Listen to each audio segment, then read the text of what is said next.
Tuhan yang maha adil itu adalah konsep yang kita buat untuk merasa seolah-olah hidup ini adil. Padahal sebenarnya nggak ada, di dalam hidup ini nggak ada konsep keadilan. Ya cuman kita bikin-bikin aja supaya terasa adil. Dan kalau misalnya konsekuensi perbuatan, gini loh, manusia sebenarnya tidak membutuhkan Tuhan atau agama untuk bisa punya moral, karena bakat moral itu udah ada di kita. Jadi kita udah punya empati, otak kita tuh punya empati. Bahkan tanpa agama pun kita sebenarnya udah bisa untuk berbuat baik dan gak merugikan orang lain gitu. Fitrah kita begitu gitu ya. Dan malah kalau misalnya orang jahat, kalau dikasih agama bisa aja dia berbuat jahat dengan justifikasi agama, itu kan ada. Nah jadi emang baik dan jahat sebenarnya adanya di cara kerja, cara otak kita berpikir. Dan konsekuensinya gini loh, konsekuensi yang paling nyata itu ya di dunia. Misalnya kalau misalnya kita mencuri, ya aku akan merugikan orang yang aku curi. Ternyata adil menurut Allah gini, adil maknanya seimbang, apa? Adil itu maknanya apa? Seimbang. Lalu keseimbangan seorang hamba adalah dia ingat Allah lebih banyak.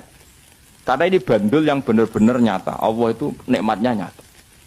Sehingga ketika saya sebagai orang alim ingat saya alim itu karena Allah, dikasih ilmu Allah, dikasih cerdas Allah, dikasih semuanya dari Allah. Sehingga saya itu tidak merasa kumuluhur pada kalian karena semua ini dari Allah.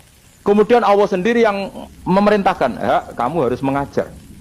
Maka saya ada arep-arep salam templek sampeyan, penghormatan sampeyan, apresiasi sampean, karena saya hubungannya hanya dengan Allah Subhanahu wa ta'ala. Itu namanya adil, meletakkan sesuatu proporsional. Itu juga adil namanya. Makanya seseorang itu nggak bisa dikatakan abid selagi belum tahu kalau ibadahnya minallah. Jadi misalnya ke ibadah tok, ternyata kamu yakin itu ibadah kamu, amal kamu, itu belum abid. Abid hakikat adalah alhamdulillah alladzi hadana li hada wa ma kunna linahtadiya laula anda tahu. Ketika kita sujud yakin ya Allah, alhamdulillah jenengan menakdir saya sujud. Saya sholat, alhamdulillah engkau menakdir saya sholat. Sehingga minallah dulu, pikiran itu semua kebesaran kemendahan hari ini minallah dulu. Baru setelah minallah kita yakin billah. Setelah billah juga yakin ilallah. Misalnya gini ilallah itu. Setelah saya ngajar tafsir Jalalain, kepentingan saya satu.